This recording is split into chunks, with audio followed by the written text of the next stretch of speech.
ప్రభు నామమునకు మహిమ కలుగునుగాక. ప్రియమైన వార్లారా, ఎలా ఉన్నారండి?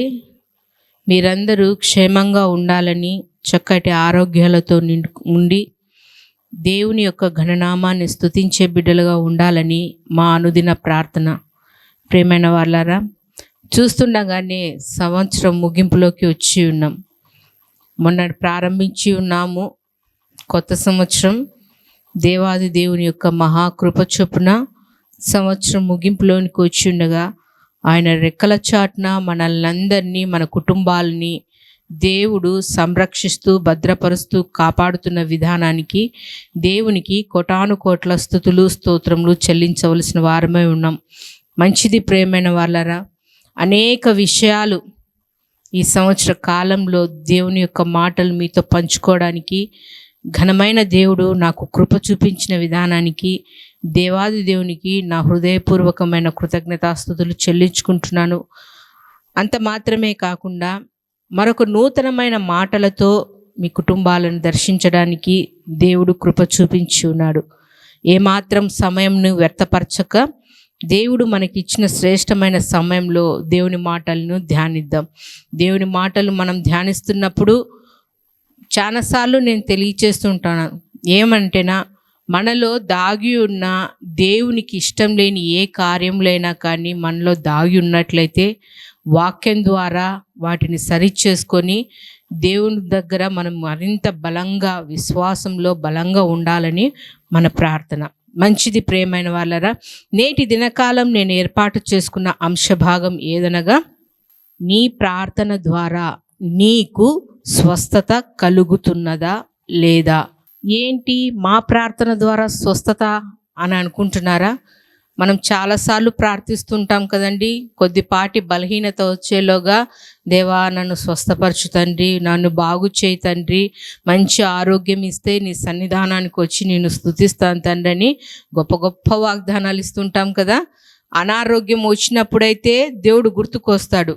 ఆరోగ్యం బాగైనప్పుడు దేవుని మహాకృప వలన నాకు చక్కటి ఆరోగ్యాన్ని దేవుడు ఇచ్చినాడు. ఈ ఇచ్చిన ఆరోగ్యంతో దేవుని సన్నిధానానికి వెళ్ళి నిండు మనసుతో దేవునికి కృతజ్ఞతాస్తుతులు చెల్లించవలసిన దాననే ఉన్నాను అని చాలామంది మర్చిపోయేవారుగా ఉన్నారు. మంచి ఆరోగ్యం కుదుట పడేలోగా ఎక్కడ లేనన్ని వ్యాపకాలు వస్తాయి. అక్కడికి వెళ్ళాలా, ఇక్కడికి వెళ్ళాలా, ఈ పని చేయాలా, ఆ పని చేయాలా, ఇంకా ఎవరెవరినో కలుసుకోవాలా అని ఈ వ్యాపకాలలో పడిపోతారే కానీ చక్కటి ఆరోగ్యం వచ్చిన తర్వాత నీకు ఆరోగ్యం ఇచ్చిన దేవుని సన్నిధానాన్ని మర్చిపోయేవారుగా ఉన్నారు. మనం అలా ఉండకూడదండి. ఎందుకంటే మన దీన స్థితిని దేవుడు చూసి ఉన్నాడు. మనం ఏ స్థితిలో పడి ఉన్నామో అది దేవునికి బాహాటంగా తెలుసు. కాబట్టి ఆ దశలో తండ్రి, పడిపోవలసిన నన్ను లేవనెత్తి ఈ నీ సన్నిధానానికి నడిపించినావు తండ్రి అని ఆయనకు స్తుతులు చెల్లించవలసిన వారమైన నేను ఒక వ్యక్తిని ఏర్పాటు చేసుకున్నాను. అతను కూడా మంచి ఆరోగ్యవంతుడే, చక్కటి ఆరోగ్యం ఉంది. అలాంటి మంచి ఆరోగ్యం ఉన్న వ్యక్తి ఒకానొక దినాన అనారోగ్యం పాలైనప్పుడు దేవుని సన్నిధానంలో ఏ రీతిగా మొరపెట్టినాడు, ఏ రీతిగా దేవుడు దర్శించినాడు, ఏ రీతిగా మంచి ఆరోగ్యం ఇచ్చినాడో, ఆ ఇచ్చిన ఆరోగ్యంతో దేవుని ఇంకా ఎంతగా ఘనపరిచినాడో ఈ దినకాలం మనము ధ్యానిద్దామండి. ఈ వ్యక్తిని మనం ధ్యానిస్తున్నప్పుడు మనము కూడా వాక్యంలో బలపడి ప్రార్థనలో ఇంకా బలం పుంజుకొని దేవునికి మొరపెట్టే వారమే ఉన్నాం. మంచిది ప్రియమైన వాళ్ళరా, నీ ప్రార్థన ద్వారా నీకు స్వస్థత కలుగుతున్నదా లేదా అంటే చివరిగా మనం అనుకోవాల్సింది, నా ప్రార్థన ద్వారా నాకు స్వస్థత దేవుడు కలగచేసినాడు అని చెప్పవలసిన వారు. ఎవరు ఆ వ్యక్తి అంటే, మనకు చాలా పరిచయమైన వ్యక్తి. వాక్యం ధ్యానిస్తున్నప్పుడు మనకు బాగా గుర్తుకొచ్చే వ్యక్తి హిజ్కియా కదండి. హిజ్కియా గురించి తెలుసుకోవాలంటే యూదా రాజులలో ప్రఖ్యాతి నొందిన రాజు హిజ్కియా రాజు. హిజ్కియా అనగా అర్థం ఏమంటే యెహోవా నా బలము లేదా దేవుడు కాపాడును అని అర్థాలు ఉన్నాయండి. చాలామంది పెద్దలు తెలియచేసినట్లుగా అంత చక్కటి ప్రార్థనాపరుడు, తనకు ఏది ఇబ్బంది కలిగినా దేవుని సన్నిధానానికి వచ్చి మొరపెట్టేవాడు. అంత మాత్రమే కాకోకుండా ప్రార్థన ద్వారా తన ఆయుష్ను పెంచుకున్నవాడు. అలాంటి వ్యక్తికి మరణకరమైన రోగం ఎందుకు వచ్చింది? లేఖనాలలో చూసినట్లయితే బైబిల్ పండితులు అంటుంటారు, ఏమని అంటున్నారంటేనా, యెషయా ప్రవక్త, అలాగే హోషేయ ప్రవక్త, అంత మాత్రమే కాకుండా మీకా ప్రవక్త వారికి సమకాలికులుగా ఉన్నాడు హిజ్కియా అని తెలియజేస్తున్నారంటే వారికి సమానంగా యెషయా గారికి అయితేనేమి, అలాగే మీకా గారికి అయితేనేమి, హోషేయ గారికి వారి సమానంగా ఉన్న వ్యక్తి ఈ హిజ్కియా. అంత చక్కటి ప్రార్థనా పరుడు, ఎంత చక్కటి ప్రార్థన. ఈ ప్రార్థనా జీవితం హిజ్కియాకి ఎలా వచ్చిందంటే తన తాత అయిన దావీదు ద్వారా కదండి. దావీదు చాలా భక్తిపరుడు. దేవా, ఎక్కడో పడి ఉన్న గొర్రెల దొడ్డులో పడి ఉన్న నన్ను లేవనెత్తి మహారాజుగా నన్ను నిలవపెట్టినావు. ఇంతగా నన్ను హెచ్చించుటకు నేను ఏ పాటి వాడను, నా కుటుంబం ఏ పాటిదని ఎల్లవేళలా దేవుని స్తుతించేవాడు, గణపరిచేవాడు, చక్కటి ఆరాధన జరిగించేవాడు దావీదు గారు. అలాంటి వంశావళిలో వచ్చిన మనవడైన హిజ్కియా యొక్క మనవడైన యోషియా. ఈ ముగ్గురు మనము పాత నిబంధన గ్రంథంలో చూసినట్లయితేనా మందిరం మీద మక్కువ కలిగి చక్కటి ప్రార్థనా జీవితాన్ని కలిగి ఉన్నారు. అంత మాత్రమే కాకుండా దినవృత్తాంతములు 2వ గ్రంథము 29వ అధ్యాయము 2-3 వచనాలలో మనం చూసినట్లయితేనా హిజ్కియా గారు 25 సంవత్సరాలు రాజుగా ఉన్నాడు. అంత మాత్రమే కాకోకుండా ఆయన రాజుగా అయితానే మొదటిగా ఏం చేస్తున్నారంట, ఇవన్నీ మనకు తెలిసిన వచనాలే కాబట్టి నేను టూకీగా వెళ్తున్నాను. తను రాజుగా అయితానే మొదటిగా దేవుని యొక్క మందిరపు తలుపులు తెరిచి దేవాలయాన్ని శుభ్రపరిచి పరిచర్యను చక్కగా కొనసాగించుటకు యాజకులను, గాయకులను, అలాగే సేవ చేయడానికి వారిని, ప్రతి ఒక్కరిని, ఏ మందిర పనిలో ఎవరికి ఏ పనులు ఉన్నాయో ఆ పనులు జరిగించడానికి ప్రతి ఒక్కరిని నిలబెట్టి సేవ చక్కగా జరగాలి, ఆరాధన చక్కగా జరగాలని ఏర్పాటు చేసిన వ్యక్తి. ఇలా చేస్తూ ఉన్న వ్యక్తి 31వ అధ్యాయము 21వ వచనంలో చూసినట్లయితేనా అతడు ఇంత చక్కటి ప్రార్థన చేస్తూ వర్ధిల్లుతూ వచ్చినాడు. అంత మాత్రమే కాకోకుండా ఈ ఇంత చక్కటి ప్రార్థనా జీవితం కలిగిన వ్యక్తి తనకు సమస్యలు వచ్చినప్పుడు మనం గమనించవచ్చు, సన్హరేబు వీళ్ళంతా వచ్చినప్పుడు, అష్షూరీయులు యుద్ధానికి వచ్చినప్పుడు హిజ్కియా వేరే రాజుల దగ్గరికి వెళ్ళలేదండి. దేవుని సన్నిధానానికి వెళ్ళి దేవుని దగ్గర మొరపెట్టిన వ్యక్తి. అయ్యా, అష్షూరీయులు రాజులు ఇంత ఘోరంగా మాట్లాడుతున్నారు, ఏం చేయాలని దేవుని సన్నిధానంలో మొరపెట్టిన వ్యక్తి, యథార్థంగా మొరపెట్టిన వ్యక్తి, ఇంత చక్కటి ప్రార్థన కలిగిన వ్యక్తి ఎందుకు మరణకరమైన రోగం వచ్చిందంటే మనం ఇదే దినవృత్తాంతములు 2వ గ్రంథము 32వ అధ్యాయము 25వ వచనంలో చూసినట్లయితేనా తన హృదయము గర్వించింది, గర్వపడ్డాడు. మన పతనానికి గల కారణము ఎప్పుడైనా గుర్తుపెట్టుకోండి ప్రియమైన వాళ్ళరా, నాకేంటి, నేను సఫిషియెంట్గా ఉన్నాను, నా కుటుంబం అంతా బాగుంది, నేను కూడా బాగున్నాను, ఒకరిపైన ఆధారపడాల్సిన అవసరం లేదు, నాకు సమృద్ధిగా ఉంది అని ఎప్పుడైతే నీ అంతరంగంలో నీ హృదయంలో నువ్వు అనుకుంటావో, గర్వించినట్లు నువ్వు మాట్లాడతావో అక్కడే నీకు పతనం మొదలవుతుంది కదా. నెబుకద్నెజరు కూడా అలాగే అనుకున్నాడు. ఏమని, అబ్బా ఈ నగరానంతా నేను కట్టించినాడు నా జ్ఞానం చేత, చక్కగా ఉంది అని అనుకుంటుండగానే ఆకాశంలో నుంచి దేవుడు మాట్లాడుతున్నాడు, అయ్యా నువ్వు గర్వించినావు, పశువు వలె గడ్డి మేస్తావు, నీ జనులే నిన్ను తరుముతారు అని. మానవ బుద్ధి వచ్చిన తర్వాత, దేవుని వేడుకున్న తర్వాత చక్కబడతారు. ప్రియమైన వాళ్ళరా, దేవుడు మనకి ఎంత ఇచ్చినా, దేవా ఇది నీ కృపాదానమే, నువ్వు నన్నింతగా హెచ్చించుటకు. అలనాడు దావీదు గారు ఎలాగ మాట్లాడారో, దినదినము నీకు సమకూడుతున్న ప్రతిసారి నువ్వు దేవుని సన్నిధానంలో అడగాల్సింది ఏంటంటే, ఏ పాటిదయ్యా నా జీవితాన్ని ఇంతగా హెచ్చించినావు, అందరికంటే నన్ను ఉన్నతంగా పెట్టినావు, కేవలం నీ ఉచితమైన కృప, అర్హత లేని దాని వాళ్ళనైనా మమ్మల్ని ఒక ఉన్నత స్థితిలోకి నిలవపెట్టినావు తండ్రి అని మనం తగ్గించుకొని చేసినట్లయితే గొప్పగా దీవించేవాడుగా ఉన్నాడు దేవుడు. హిజ్కియా ఎప్పుడైతే గర్వించినాడో రోగం వచ్చింది. ఆ రోగాన్ని బట్టి దేవుని సన్నిధానంలో ఏ రీతిగా మొరపెట్టినాడో, ఆ మరణకరమైన రోగాన్ని దేవుడు ఎలా తప్పించినాడో మనం వాక్యంలోనికి వెళ్దామండి.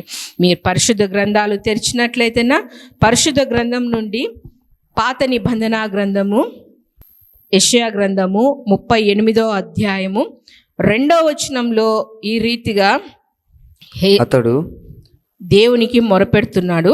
చదువుదామండి 2వ వచనము. అతడు తన ముఖమును గోడ తట్టు త్రిప్పుకొని. చాలండి. మొదటిగా ఎప్పుడైతే గర్వించినాడో మరణకరమైన రోగం వచ్చేలోగా ఆ పై వచనాలలో మనం చూసినట్లయితే 38వ అధ్యాయం 1వ వచనంలో, ఆ దినములలో హిజ్కియాకు మరణకరమైన రోగము కలుగగా ప్రవక్తయగు ఆమోజు కుమారుడైన యెషయా అతని యుద్ధకు వచ్చి, నీవు మరణమవుచున్నావు, బ్రతుకువు గనుక నీ ఇల్లు చక్కబెట్టుకొనమని యెహోవా సెలవిచ్చుచున్నాడని చెప్పగా, నీ ఇండ్లు చక్కబెట్టుకో అంటానే చాలామందికి అర్థమయ్యేది మనం నివసిస్తున్న ఇండ్లు గూళ్ళన్నీ రోతగా ఉన్నాయి, గలీజ్గా ఉన్నాయి, చిందరబిందరగా ఉన్నాయి, అవన్నీ సర్దుకోవాలా అని. అది కాదు కానీ అర్థము, నీ ఇల్లు అనగా మన హృదయము. మన హృదయము మన ఇల్లు. ఈ హృదయంలో దేవుడు నివాసం చేస్తున్నాడు. కాబట్టి ప్రవక్త అయిన యెషయా గారు వచ్చి చెప్తూనే హిజ్కియా గారు మొదటిగా ఏం చేస్తున్నాడంట, తన ముఖమును గోడ తట్టుకు తిప్పుకొని, అంటే దేవా నువ్వు చచ్చిపోతావు అని చెప్పినావు, నేను నీతో మాట్లాడని గోడవైపుకు తిరిగినాడని అర్థమా? కాదండి, తన మనసును దేవుని తట్టుకు త్రిప్పుకున్నాడు. అయ్యా నేను ఎలా జీవించినానో, నీ సన్నిధానంలో నేను ఎలా ఉన్నానో, నేను ఎట్లా నీకు మొరపెట్టినానో దయతో జ్ఞాపకం చేసుకొని తన హృదయాన్ని దేవుని తట్టుకు తిప్పి మొరపెడుచున్నారండి. అంటే తగ్గించుకుంటున్నాడు దేవుని సన్నిధానంలో హిజ్కియా గారు. ఇంత గొప్ప ప్రార్థనాపరుడైన రాజుకు రోగము కలగగానే తన్ను తాను తగ్గించుకొని దేవుని సన్నిధానంలో మోకరించి గోడ తట్టు తిరిగి తన హృదయాన్ని దేవుని వైపు తిప్పుకొని దేవునికి ప్రార్థిస్తున్నాడు, కృపతో నన్ను జ్ఞాపకం చేసుకో అని. అలాగే మనం గమనించినట్లయితేనా మనము తగ్గించుకోవాల్సిన వాళ్ళమై పశ్చాత్తాపడాల్సిన వాళ్ళమై ఉన్నప్పుడు కొందరైతేనా తగ్గింపు అనేది లేకోకుండా ఉన్నది. ఆది కాండంలో మనం చూసినట్లయితేనా ఆదాము హవ్వ గారు కదండి, చెట్టు ఫలాలు తినద్దు అని దేవుడు చెప్తానే వాటి జోలికి వెళ్ళకోకుండా ఉంటే బాగుంది. కానీ హవ్వగారు వెళ్ళారు, ఫలాలు కోసుకున్నారు, తను తిన్నారు. తను తినిన తర్వాత తన భర్త అయిన ఆదాము గారికి ఇచ్చి ఆయన తినేలోగా వారికి మనోనేత్రాలు తెరవబడి వారు దిగంబరులని గ్రహించి ప్రతిరోజు దేవుడు మాట్లాడుతూ చల్లపూట మాట్లాడుతున్నప్పుడు దేవునికి ముఖాముఖిగా మాట్లాడే వాళ్ళు తాము దిగంబరులని తెలుసుకుని వెంటనే చెట్టు చాటున దాక్కొని దేవుడు పిలుస్తున్నాడు, అయ్యా ఆదామా ఎక్కడున్నావు అంటే, అయ్యా మేము చెట్టు చాటున దాక్కొని ఉన్నాం. అంటే ఎందుకు దాక్కున్నారంటే మేము దిగంబరులుగా ఉన్నాం. మీకు ఎవరు చెప్పినారు? మీరు దిగంబరులని ఎవరు చెప్పినారంటే దేవుడు అంటున్నాడు, ఈ ఫలాలు తినద్దని చెప్పాను కదా, అవి తిన్నారా మీరు అంటే ఒప్పుకోవచ్చు కదా దేవుడి సన్నిధానంలో. దేవుడు ఎదురుగానే ఉన్నాడు కదా. అయ్యా ఏదో పొరపాటు అయింది అయ్యా, దయతో క్షమించండి అయ్యా అంటే పరిశుద్ధ లేఖనాలన్నీ వేరుగా అయి ఉండేది. కానీ ఒప్పుకొనక దాని నింద ఎవరి మీద వేస్తున్నారు? హవ్వ మీద. అయ్యా నువ్వు ఇచ్చినావు చూడు, ఈ స్త్రీ కొన్ని ఫలాలు ఇచ్చింది, నేను తిన్నాను, ఆమెను ఒప్పుకోవచ్చు కదా. ఒప్పుకోలేదండి, సాతాను మీదకేసింది. సాతాను నన్ను మభ్యపెట్టింది, మాయ చేసింది, మేము తిన్నామనేలోగా దేవుడు వాళ్ళని ఏదేను తోటలో నుంచి పంపించేసినాడు. మళ్ళా రానికోకుండా ఖడ్గ జ్వాలలను పెట్టినాడు. ఎప్పుడైతే మనలో పశ్చాత్తాపము కలిగిందో వెంటనే దేవుని సన్నిధానంలో ఒప్పుకోవాలి మన పాపములను, మన తప్పిదాలను. దేవుని హృదయాన్ని గాయపరిచే ఏ సంఘటనలైనా కానీ, దేవా నీ హృదయాన్ని నేను గాయపరుస్తూ వచ్చినాను, దయతో క్షమించు తండ్రి అని మనం ఎప్పుడైతే ఒప్పుకుంటామో కనికరాన్ని పొందేవారుగా ఉన్నాం. అదే కీర్తనాకారుడు అంటున్నారు కదా 32వ అధ్యాయం 5వ వచనంలో, మన దోషములను కప్పుకొనక ఒప్పుకొని విడిచిపెట్టాలి. ఇక్కడ హిజ్కియా గారు కూడా తన హృదయాన్ని దేవుని సన్నిధానంలో పెట్టి ఆయన తట్టుకు తిరిగి తన తప్పిదాన్ని ఒప్పుకొని దేవా దయతో కరుణించు అని ప్రార్థన చేస్తున్నాడు. రెండవదిగా మనం చూసినట్లయితేనా ఏమని మొరపెట్టినాడు? మొదటిగా తన మనసును దేవుని తట్టుకు వైపుకు త్రిప్పి ప్రార్థించినాడు. రెండవదిగా చూసినట్లయితేనా అదే 38వ అధ్యాయం, యెషయా గ్రంథం 38వ అధ్యాయము 3వ వచనంలో చూసినట్లయితేనా యెహోవా యథార్థ హృదయుడునై సత్యముతో నీ సన్నిధిని నేనెట్లు నడుచుకొంటినో నీ దృష్టికి అనుకూలముగా సమస్తమును నేనెట్లు జరిగించుతున్నో. చాలు. ఇక్కడ రెండవదిగా ఏమని ప్రార్థిస్తున్నాడు? మొదటిగా తన హృదయాన్ని దేవుని తట్టు తిప్పినాడు. రెండవదిగా చూసినట్లయితేనా యథార్థ హృదయము కదండి. యథార్థ హృదయం అంటే ఉన్నది ఉన్నట్లే ఖచ్చితంగా, అది ఎట్లా అనుకున్నాను, ఇది ఇట్లా అనుకున్నాను, మనసులో ఒకటి పెట్టుకొని బయట ఇంకొకటి చెప్పడం అది యథార్థత కాదు. మనసులో ఏమనుకున్నావో అదే వెంటనే చెప్పేయాలి. హిజ్కియా గారు అదే అంటున్నాడు, తండ్రి యథార్థ హృదయముతో నీ సన్నిధానంలో ప్రార్థిస్తున్నాను, దయతో జ్ఞాపకం చేసుకొని. నువ్వు దేవుని సన్నిధానానికి వస్తున్నావు ఫలాని విషయమై, ఉదాహరణకు గర్భఫలం విషయమే వచ్చినావు, గర్భఫలం గురించే నువ్వు ప్రార్థించు దేవుని సన్నిధానంలో. మనకు బాగా పరిచయమైన హన్నమ్మ ఉంది కదా పరిశుద్ధ గ్రంథంలో. తనకు అవసరత ఏముంది? గొడ్రాలనే నిందను పోగొట్టుకోవాలి, నాకు ఒక బిడ్డను ప్రసాదించు అని మొరపెడుతుంది యథార్థంగా. తనకి ఏమి కావాలనో దాని గురించే ప్రార్థిస్తుంది. మనకి ఏమి కావాలనో దాన్ని మర్చిపోయి లోక సంబంధమైన వాటన్నింటిని గురించి ప్రార్థిస్తూ ఉంటాం. దాంట్లో యథార్థత ఉండదు. యథార్థత అంటే మనకు చక్కటి ఉదాహరణ యోబు గారండి.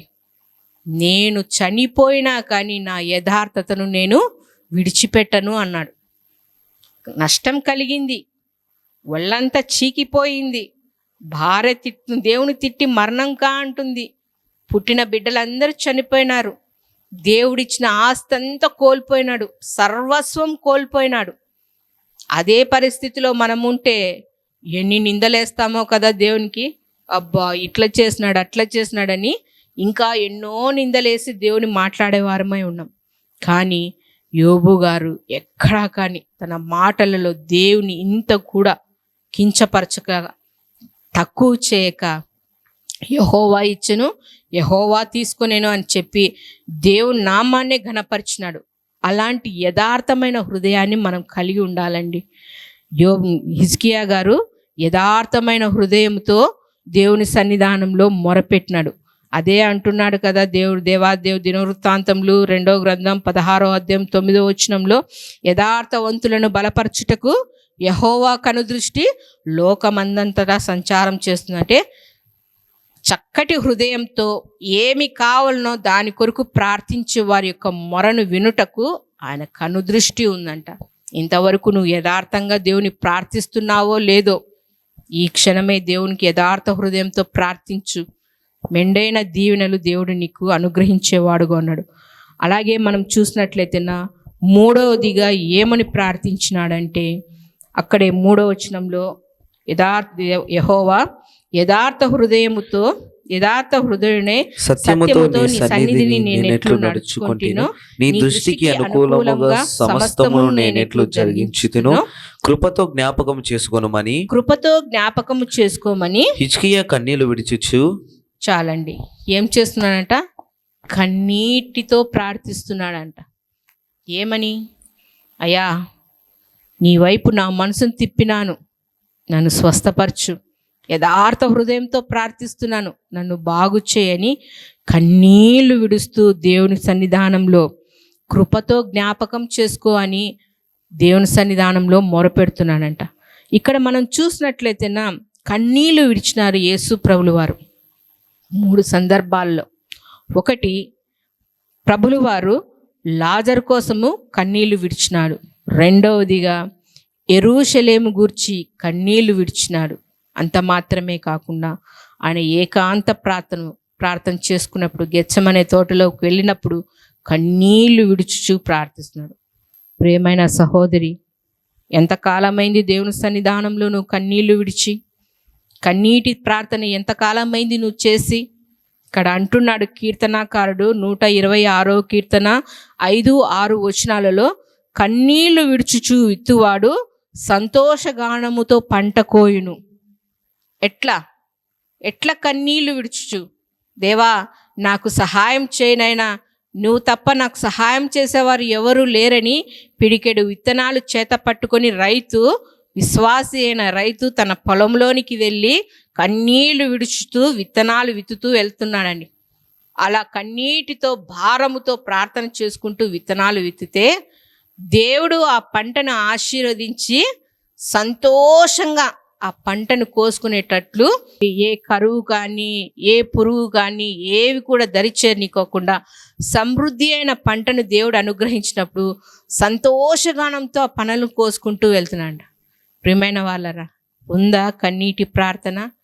ఎన్నోసార్లు జ్ఞాపకం చేసినాను కదండి. విలాప వాక్యములు 2వ అధ్యాయం 18-19 వచనాలలో, కుమారి రేయి మొదటి జామున లేచి నీ తండ్రికి నువ్వు ప్రార్థన చేయి. ఎట్లా ప్రార్థన చేయాలా? అక్కడ అంటున్నారు, నీళ్లు కుమ్మరించినట్లుగా. కుమ్మరిస్తున్నారా? కుమ్మరిస్తుంటారు. సాయంత్రం 6 గంటలకు ప్రారంభం అవుతాయి సీరియల్స్. ఆడ అమ్మ ఏడుస్తుందని అని నోరు తెచ్చుకొని చూస్తా కన్నీళ్ళు విడుస్తుంటారు. సీరియల్ చూస్తూ, సినిమాలు చూసుకుంటూ. ఇంకా హాస్యం ఎక్కువైనప్పుడు, నవ్వు ఎక్కువైనప్పుడు కూడా కన్నీళ్ళు వస్తాయంట కళ్ళల్లోంచి.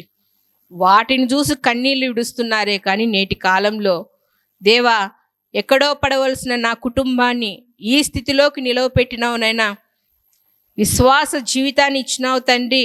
నా విశ్వాసాన్ని నేను ఎక్కడ సన్నగిలించుకోకుండా, ఎక్కడ నేను జారిపోకోకుండా నా ప్రార్థనా జీవితాన్ని నువ్వు మెరుగుపరుస్తున్నావు. నా కుటుంబాన్ని, నా బిడ్డలకు, నా భర్తకు నువ్వు మంచి ఆరోగ్యాన్ని ఇచ్చినావు, నీ కాపుదల ఇచ్చినావు. నా బిడ్డలు స్కూల్కి వెళ్తుండగా, కాలేజీకి వెళ్తుండగా నీ భద్రత ఇచ్చినావు, మంచి కుటుంబాన్ని ఇచ్చినావు తండ్రి అని కనీసం నీ కుటుంబాన్ని బట్టేనా నువ్వు కన్నీటితో దేవుని ప్రార్థిస్తున్నావా?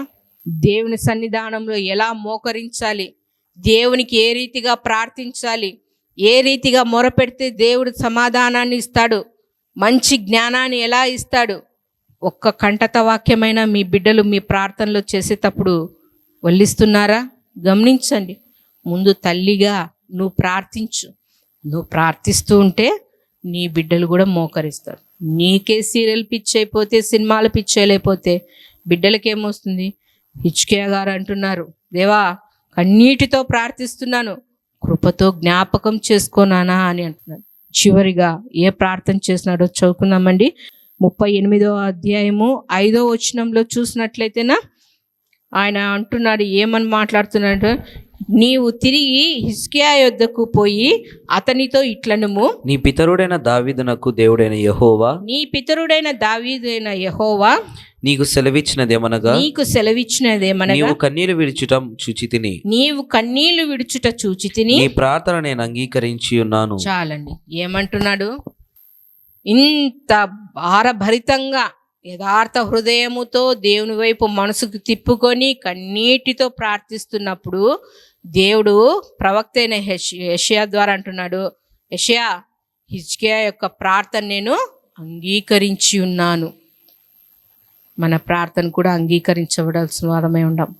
యథార్థ హృదయంతో ప్రార్థించాలండి. మన ప్రార్థనలో యథార్థత ఉండాలి. ఆ ప్రార్థన అంగీకారంగా ఉండాలంట.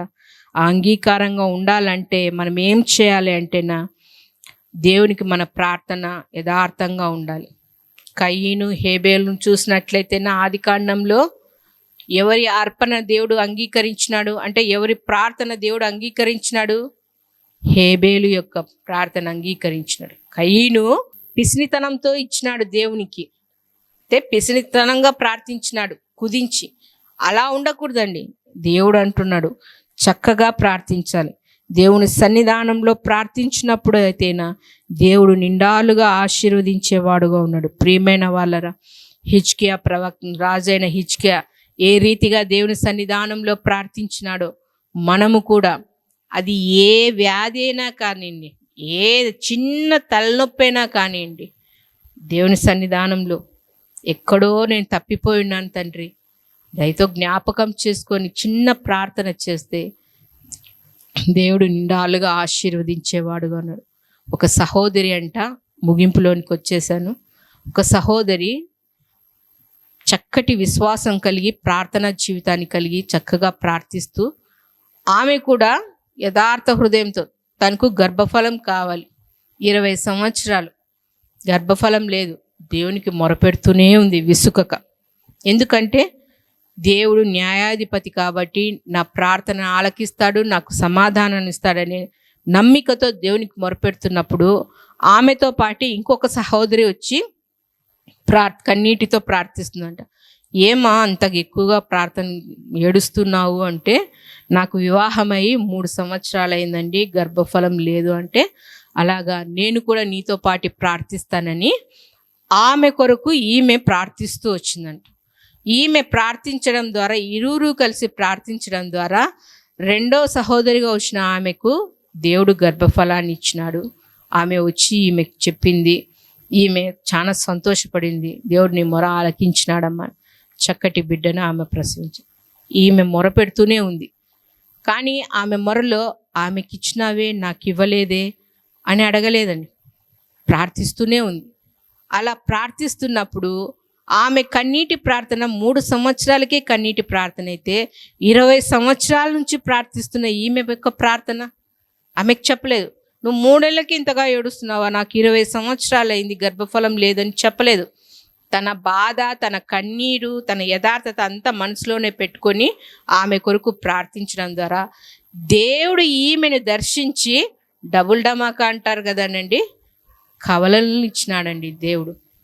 నువ్వు ఏదన్నా రెట్టింపుగా పొందుకోవాలా అంటే యథార్థమైన హృదయంతో దేవునికి ప్రార్థించాలి, నీ మనసును ఆయన వైపు త్రిప్పుకోవాలి. కన్నీటితో నువ్వు ప్రార్థించినట్లయితేనా నీ ప్రార్థన దేవుడు అంగీకరించి నిండార్లుగా ఆశీర్వదించేవాడుగా ఉన్నారు. అట్టి కృప మనకందరికీ దేవుడు అనుగ్రహించలాగున ప్రార్థన చేసుకుందాం. తలలు వంచినట్లయితేనా ప్రార్థన. మహాఘనుడు అయిన తండ్రి, మీ పరిశుద్ధమైన నామమునకు స్తోత్రములు దేవా. ఇంతవరకు మీ కృపలో తండ్రి మమ్మల్ని అందరినీ సజీవ లెక్కలో నిలిపి ఈ చక్కటి సమయంలో తండ్రి మీ మాటలను ధ్యానించుటకు దేవా మీరు కృప చూపించిన విధానానికే స్తోత్రం నాయనా. హిజ్కియా పక్షాన తండ్రి మీరు ఎన్నో అద్భుతమైన ఆశ్చర్యమైన కార్యాలు జరిగించిన గొప్ప దేవుడు తండ్రి. తనకు కలిగిన వాటిని బట్టి తన హృదయంలో గర్వించినప్పుడు తండ్రి, మీరు అతన్ని మొత్తినప్పుడు తండ్రి, తన తప్పు తెలుసుకొని మీ సన్నిధానంలో మోకరించి కన్నీటితో మీకు మొరపెట్టిన విధానాలను తండ్రి మేము ధ్యానించున్నాం నాయన. అందరైతే ఈ మాటలు విని తండ్రి మీ సన్నిధానంలో వారు కూడా మొరపెడుతున్నారో తండ్రి, ప్రతి మొరను ఆలకించి తండ్రి సమాధానాన్ని, నెమ్మదిని తండ్రి మీ బిడ్డలకు అనుగ్రహించండి నేను. ప్రతి ఒక్కరిని మీరు దర్శించండి తండ్రి, మీ మేలులతో తృప్తిపరచండి నేను. బలహీనులను బలపరచండి, ధైర్యం చేయని వారిని ధైర్యపరచండి, కృంగిన వారిని లేవనెత్తండి నేను. తండ్రి సమయం కొంచెంగా ఉందని సాతాను గ్రహించి అనేక హృదయాలను కలవరపరుస్తుండగా తండ్రి, సాతాను యొక్క కబంధ హస్తాలకు ఏ బిడ్డలు తండ్రి వెళ్ళక మీ దక్షిణ హస్తాల కింద ప్రతి బిడ్డలు ఉండులాగిన తండ్రి సహాయం చేయండి. ప్రతి బిడ్డలకు రక్షణ వస్త్రాన్ని అనుగ్రహించిన మీ రాజ్యపు వారసులుగా ఉండుటకు తండ్రి కృప చూపించమని వేడుకుంటూ తండ్రి, ఇంతవరకు మీ కృపలో మమ్మల్ని అందరినీ జ్ఞాపకం చేసుకుంటున్నందుకే స్తోత్రములు చెల్లించుకుంటూ మమ్మల్ని మేము తగ్గించుకుంటూ మీ గొప్ప నామం హెచ్చిస్తూ మాకు రక్షకుడును ప్రాణ విమోచకుడును అయిన నజరేయుడైన యేసుక్రీస్తు నామంలో ప్రార్థించి వేడుకొనుచున్నాము తండ్రి, ఆమేన్. మా చిరునామా దైవజనులు బ్రదర్ ఓ రూబేన్ గారు, క్రీస్తు ప్రార్థనా మందిరం, డోర్ నెంబర్ 1-10-386, నగరిగుట్ట, పులివెందుల, కడప జిల్లా. మీ ప్రార్థన అవసరాల కొరకై సెల్ నంబర్ 9989067409.